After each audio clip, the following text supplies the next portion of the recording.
1장 6절에서 9절 말씀. 그러므로 너희가 이제 여러 가지 시험으로 말미암아 잠깐 근심하게 되지 않을 수 없으나 오히려 크게 기뻐하노다. 너희 믿음의 확실함은 불로 연단하여도 없어질 금보다 더 귀하여 예수 그리스도께서 나타나실 때에 칭찬과 영광과 존귀를 얻게 할 것입니다. 예수를 너희가 보지 못했으나 사랑하는도다. 이제도 보지 못하나 믿고 말할 수 없는 영광스러운 즐거움으로 기뻐하니 믿음의 결국 곧 영혼의 구원을 받음이라. 아멘. 오늘은 사순절 네 번째 주일입니다. 이제 3월이 시작되면서 사순절이 시작되었고 이제 오늘 저희들은 네 번째 주일을 맞이하고 있습니다. 이 사순절이라고 하는 것이 예수님의 그 십자가의 길을 묵상하고 예수님의 그 십자가의 죽으심을 묵상하고 또 예수님께서 부활하심을 묵상하는 이런 일련의 사건과 성경의 말씀들이 또 구약의 말씀들이 그 예언이 성취되는 그런 과정들을 우리도 함께 밟아가는 것입니다. 그런데 이것이 십자가와 현재의 삶이 계속적으로 우리는 충돌을 하고 있습니다. 특별히 2020년은 아마 대한민국 국민들뿐만이 아니라 우리 그리스도인들은 더하겠죠. 아마 2020년 올 봄은 우리가 오랜 세월이 지난 후에도 이때를 아마 기억하지 않을까 하는 그런 생각을 하게 됩니다. 우리가 잘 알고 있는 것 같이 이 코로나19로 인해서 정말 어려운 때를 우리가 살고 있습니다. 지난주에는 이태리에서 이미 확진자도 계속적으로 늘어나고 있지만 사망자 숫자가 중국을 추월해버렸습니다. 지금 엊그제부터 계속 한 번에 700명, 800명씩 사망자가 나오죠. 스페인도 지금 매우 심각합니다. 국경을 맞이하고 있는 프랑스도 역시 마찬가지고요. 독일도 역시 마찬가지고. 그래서 어제는 메르켈 총리가 2차 세계대전 이후에 매우 엄중한 시기를 우리가 살고 있음을 그래서 이제 국민들에게 협조를 부탁하는 이런 모습을 볼 수가 있었습니다. 미국도 지금 심각해지기 시작합니다. 감염자가 확진자가 2만 명을 넘어섰습니다. 어제. 우리나라는 조금 이것이 누그러지는 그런 현상이 있기는 하지만 역시 어렵죠. 요양병원이나 또는 단체로 사람들이 있는 곳에서 갑자기 이렇게 늘어나는 확진자가 갑자기 확산되는 이런 모습들을 볼 수 있습니다. 긴장을 풀 수가 없죠.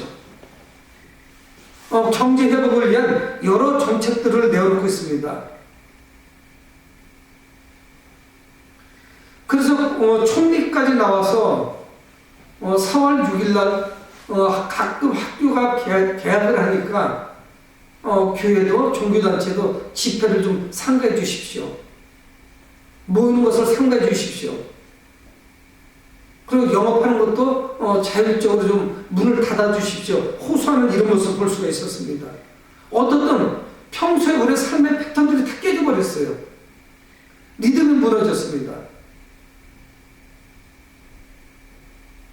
제가 동영상을 보니까 유튜브에 들어가서 일부러 큰 교회 몇몇 군데 보니까 다 목사님들이 회중이 하나도 없이 작은 교육관에서 설교하는 이런 모습을 볼 수 있었습니다. 굳이 큰 예배당에서 혼자 설교하는데 큰 예배당을 불닫히고 할 이유가 없죠. 그래서 성도들에게 실시간을 해주는 것이 작은 예배당이나 교육관에서 이렇게 설교하는 이런 모습을 볼 수가 있었습니다. 오늘 아침에도 저한테 안 목사님을 통해서 카톡이 왔습니다. 예배를 못 드리기 때문에 헌금이 부족하고 월세를 주기 어려운 교회에 있으면 100만 원 이하인 교회는 신청하십시오 하는 거예요. 그래서 제가 들어가 봤더니 분당 우리교회더라고요. 그 교회에서 신청하는 교회에 100만 원 한도 내에서 보조를 해주겠노라. 여의도 순복음교회 이영훈 목사님도 자기들도 그런 보조를 하겠노라 하는 것을 볼 수가 있었습니다. 저희는 그 정도로 보조받을 만한 교회는 아니지만 어떤 많은 교회들이 어려움을 겪고 있죠. 그래서 앞으로 이것이 어떻게 될 것인지 지난번에 우리가 경험했던 IMF나 또는 신종플루나 사스나 아니면 메르스, 뭐 이때를 훨씬 더 이것이 뛰어넘는 거예요. 감당할 수가 없는 거죠. 그래서 저희 교회도 어제 늦은 시간까지 오늘 예배를 드리려고 다 준비를 했습니다. 했다가 갑작스레 이제 성도들에게 연락을 한 거죠. 지금 교회보다 더 지금 위기인 곳이 학교입니다. 학교는 계약을 해서 일단 시작을 하면요, 걷잡을 수가 없어요. 감염자가 나오면 아이들이 하루 종일 같이 있거든요. 그럼 그 아이들이 감염돼서 집으로 가면은 일파만파 수습할 도리가 없습니다. 그러니까 힘들긴 해도 4월 5일 주일까지 교회나 많이 모이는 다중 이용시설이 조심해서 아이들에게 감염되는 일을 막아줘야 돼요.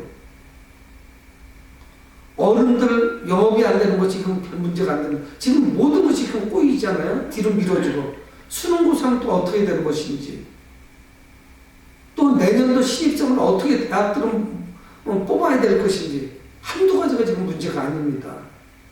그래서 참 쉽지는 않은데 저희 교회도 그래서 필수위원들만 빼놓고 예배를, 정상적인 예배를 드리지 않기로 이렇게 결정을 했던 것입니다. 여러분, 우리의 모든 질서가 깨져서 사람들이 혼란스러워요. 사실은 위기입니다. 먹고 사는 것도 지금 앞으로 어떻게 가야 될지 쉽지가 않죠. 사업도 안 되고 있죠.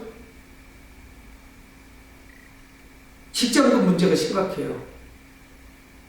여행업, 호텔 다 지금 스톱되어 있는 이런 상태입니다.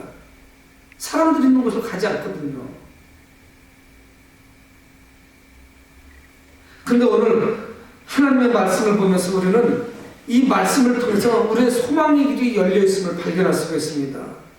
그래서 우리가 세상에서 고난을 받고 있고 어려움을 겪고 있지만 이 교회나 성도들에게 또 넓은 범위로 가면 나라와 민족 위에 이 지구촌의 모든 나라들 위에 지구촌 사람들에게 큰 위로와 격려가 되는 그런 말씀입니다. 그래서 오늘 우리는 이 말씀을 묵상하면서 새 힘을 받고 우리의 삶에서 승리해야 되겠죠. 이 베드로는 앞부분을 저희들이 읽지 않았는데 3절, 4절, 5절 이 세 절 안에 여러 가지 말씀을 하고 있습니다. 하나님의 긍휼에 대해서 말씀을 해요. 하나님의 사랑, 하나님의 인자하심을 말씀해요. 그리고 예수 그리스도의 부활에 대해서도 말씀을 하고 있어요. 예수 그리스도의 그 부활, 생명에 대해서 말씀을 하죠. 그러면 또 하나님의 유업, 하나님의 그 분깃, 기업을 물려받은 것, 유산을 물려받은 것, 또 하나님의 보호하심이 바로 5절까지 나오죠. 믿음으로 어떻게 승리해야 될 것인지. 여러분, 우리는 하늘의 소망을 가지고 살아가고 있습니다. 이런 말할 수 없이 심란하고 혼란한 이런 세상을 우리가 살고 있지만 오늘 성경은 우리를 위로하고 격려한다는 사실이에요. 여러분, 우리 삶이 늘 순탄하고 행복한 삶만 되면 얼마나 좋겠습니까? 우리 믿음의 사람들에게도 믿지 않는 그런 사람들과 동일한 똑같은 위기가 찾아오고 시험이 찾아온다는 이야기예요. 얼마나 어려운지 모릅니다. 오히려 믿음 생활을 하기 때문에 더 어려움을 겪고 있을 수도 있죠.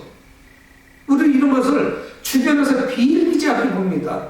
아니, 저 사람 저렇게 많이 기도하고 저렇게 11조를 잘 드리고 예배를 잘 드리는데 왜 저 사람은 더 큰 위기가 찾아오지? 왜 이런 어려움이 오지? 여러분, 우리가 또한 기도에 집중하고 말씀대로 순종하며 살아가려고 하면 우리가 다짐하고 결단하면 더 위기가 찾아오는 이런 경우도 있습니다. 그래서 오늘 6절에 말씀하고 있지 않습니까? 그러므로 너희가 이제 여러 가지 시험으로 말미암아, 여러 가지 시험이 있어요. 감당할 수가 없어요. 한두 가지가 아닌 거예요. 파도가 한 번 치고서 그것이 좀 잠잠해지나 했더니 또 찾아오고 또 찾아오고 감당할 수가 없죠.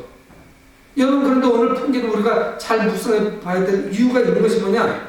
이 베드로가 이 편지를 썼을 때 그래서 1절에는 쭉 이야기했거든요. 베드로는 본도와 갈라디아와 갑바도기아, 아시아와 비두니아 흩어져 있는 나그네들, 그리스도인들 중에 소아시아 지역에 뿔뿔이 흩어져 있는 그리스도인들에게 지금 편지하는 거예요. 근데 여러분, 이거는 매우 심각합니다. 왜 그런 줄 아십니까? 이때는 네로치라예요. 우리 그리스도인들이 이루 말할 수 없는 어려움을 겪고 있습니다. 로마 정부가 가만두지 않죠. 네로 황제 치하예요. 여러분, 그리스도인들을 죽여가지고 그 그리스도인들을 짐승의 밥으로 던져줍니다. 맨수들을 밥으로 던져줘요. 사람들은 어떤 줄 아십니까? 그리스도인들을 그 빛이라고 하죠. 우리가 이야기하면 그 원이라고 할 수 있을 거예요. 아스팔트 깔 때 쓰는 거, 기름이죠, 기름덩어리. 근데 그걸 어떻게 종교에서 잘 못 쓰지? 거기다 집어넣어가지고 횃불로 썼다고 하는 거 아니겠어요? 그리스도인들이 이루 말할 수 없는 박해를 당하고 있습니다. 이때 이 편지를 쓴 베드로도 순교를 당하게 되죠. 계속적인 고난이 찾아오는 거예요. 여러분, 그런데 이것이 하루 이틀 후에 끝나야죠.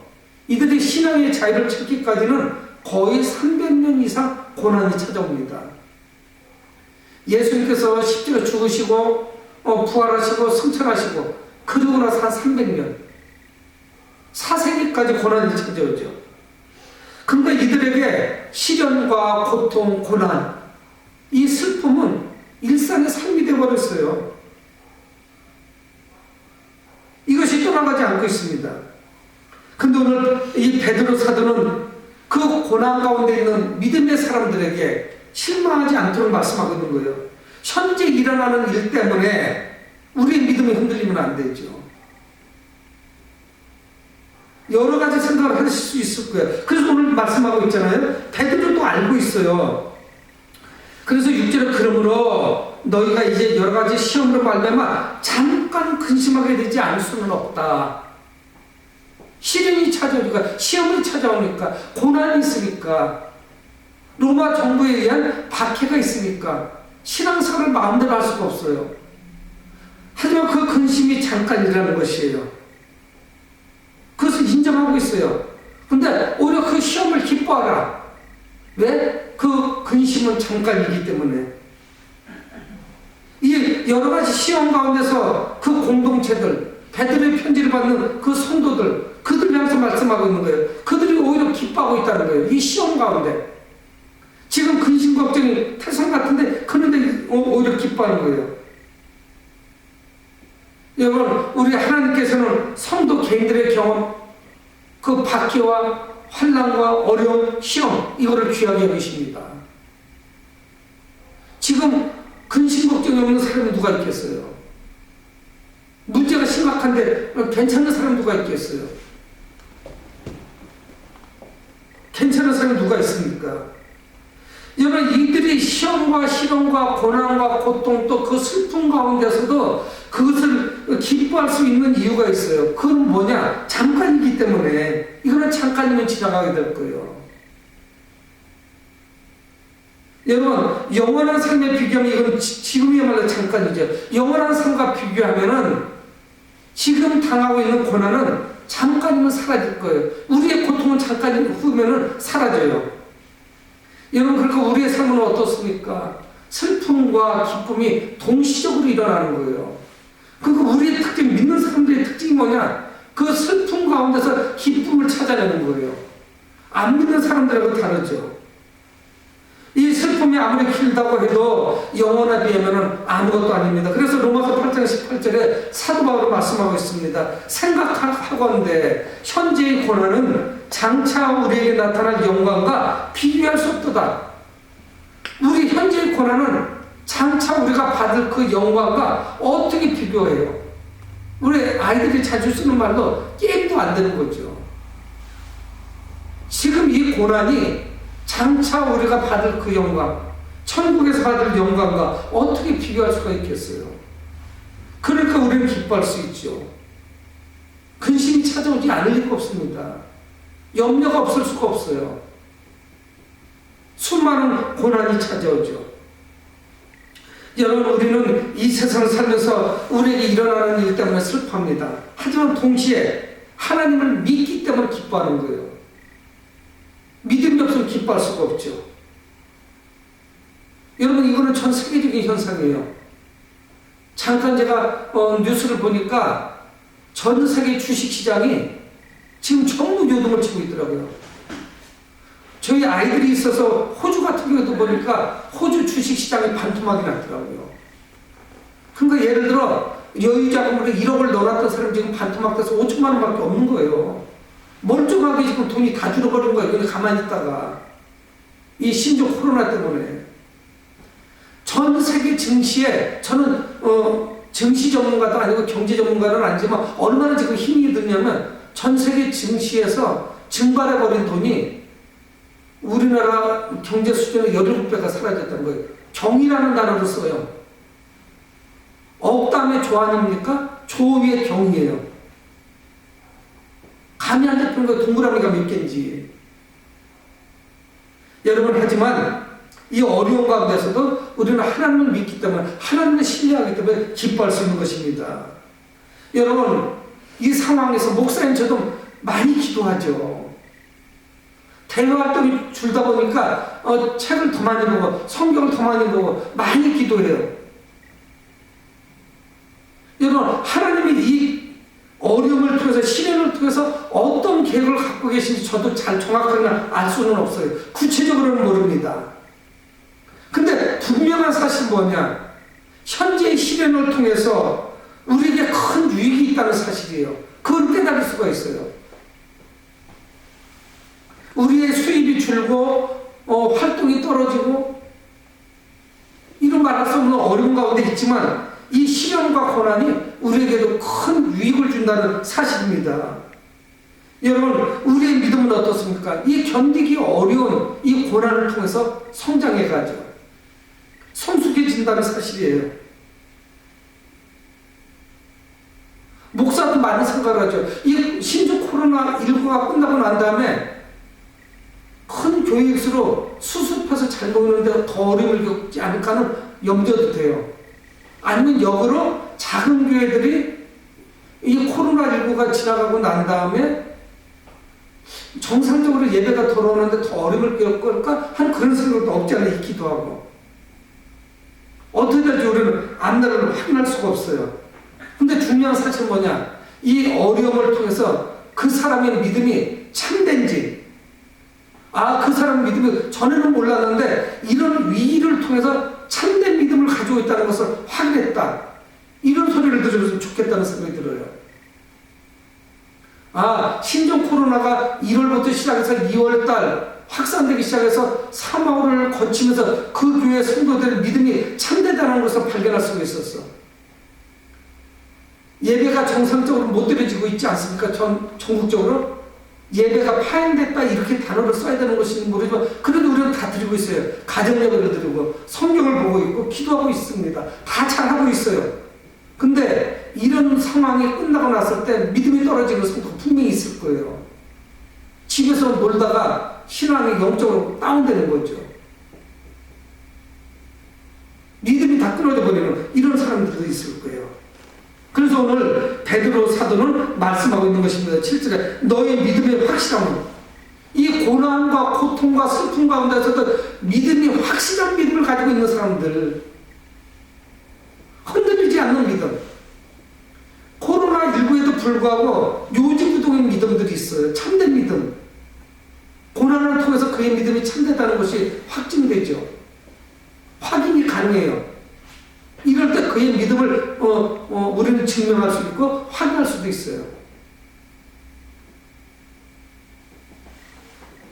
그런데 어떠냐? 너희 믿음이 확실하면 불로 연단하 해도 없어져 금보다 귀하다. 성경이 이렇게 말씀하고 있습니다. 여러분, 저도 금은 세공하는 것을 TV를 통해서 종종 봤거든요. 근데 재밌어요. 금반지를 만들고 하는 걸 보면은 그 덩어리를 갖다 녹이죠. 근데 여러분, 그 이전에 이미 금 원석이 있어요. 금이 들어가 있는 원석이. 근데 돌덩어리가 훨씬 많습니다. 금은 몇 프로 안 돼요. 패턴이 그것이 다 금덩어리다 이런 건 있을 수가 없습니다. 큰 덩어리에 금은 일부만 있어요. 그거를 쪼개고 해가지고 용광대에다 넣고 녹이는 거죠. 여러분, 녹으면 어떻게 되는 줄 아십니까? 불순물이 계속 생기는 거예요. 불순물이 제거돼야 돼요. 저는 정확한 온도도 모르지만 1000도가 넘어가면 금이 녹기 시작합니다. 그래서 그것이 계속 열을 가면 녹죠. 그럼 그걸 가지고 반지든 필요한 것을 만드는 거죠. 여러분, 왜 금속이라고 할까요? 흔해 터진 금속이 아니에요. 집 질 때 쓰는 철근하고 다르다고요. 철근은 싸구려 아닙니까? 이거는 지천으로 깔린 거예요. 그래서 귀금속이라고 하는 거예요. 금이나 은 같은 거. 이것은 왜 그럴까요? 높은 온도를 가해서 불순물을 다 제거하고 나면은 순금이 되면은요, 아주 귀한 거예요. 순수해요. 썩지도 않아요. 색상과 순도를 유지해요. 철은 어떻게든 그 녹슬 가지고 다 사라져 버리잖아요. 그런데 말입니다. 이 순금조차도 그 이상의 훨씬 높은 온도, 수천도 수만도 열을 가면요, 증발해 버려요. 금이 사라져 버려요. 처음에는 녹아버리지만 아마 태양열 그 중심에 있는 그 핵 부분에서 나오는 열만큼 수천도 수만도 올라가면 금은 사라져버려요. 증발합니다.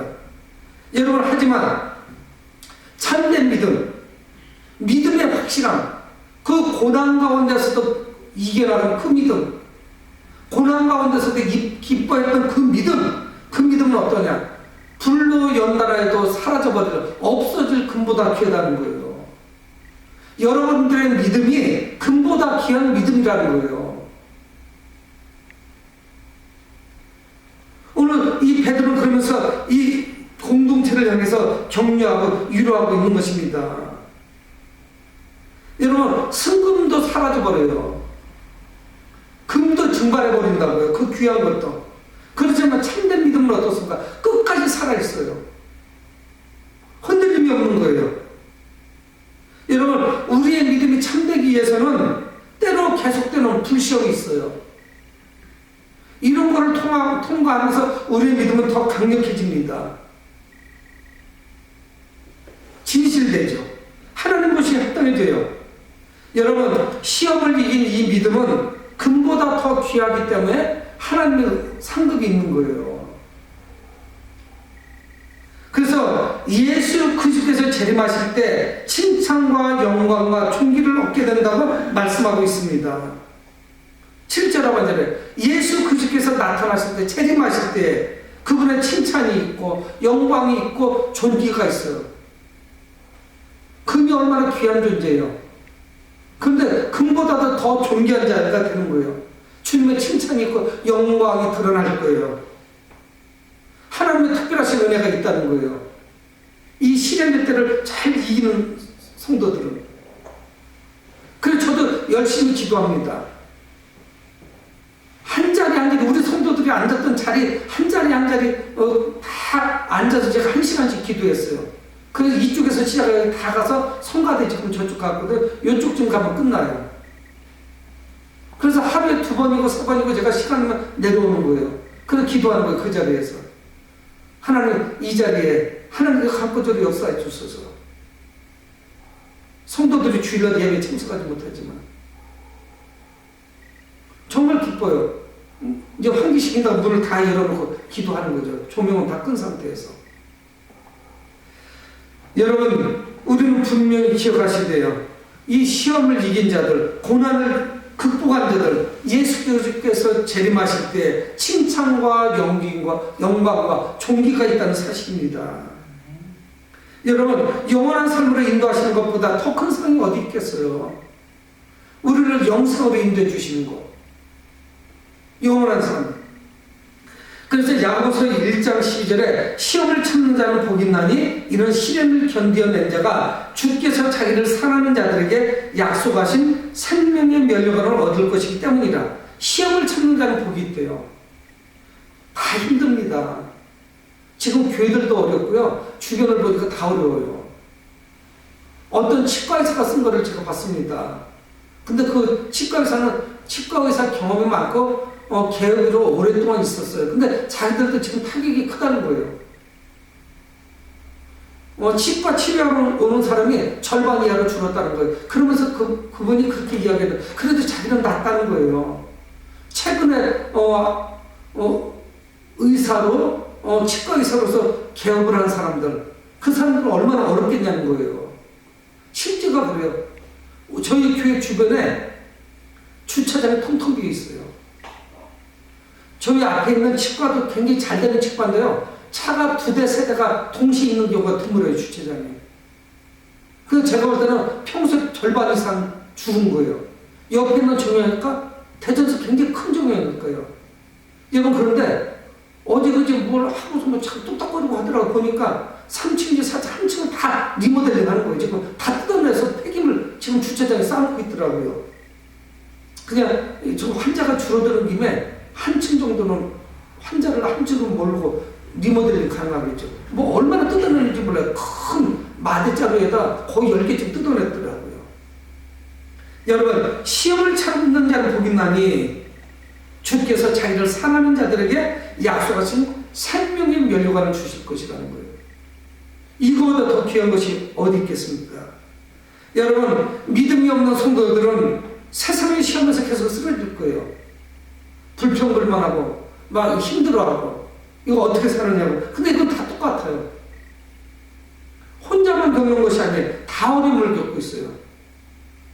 경제 전문가들은 이렇게 나가면은 한국 경제에 기업들 중에 3개월 후에 살아남을 기업도 없다는 거예요. 큰 기업도.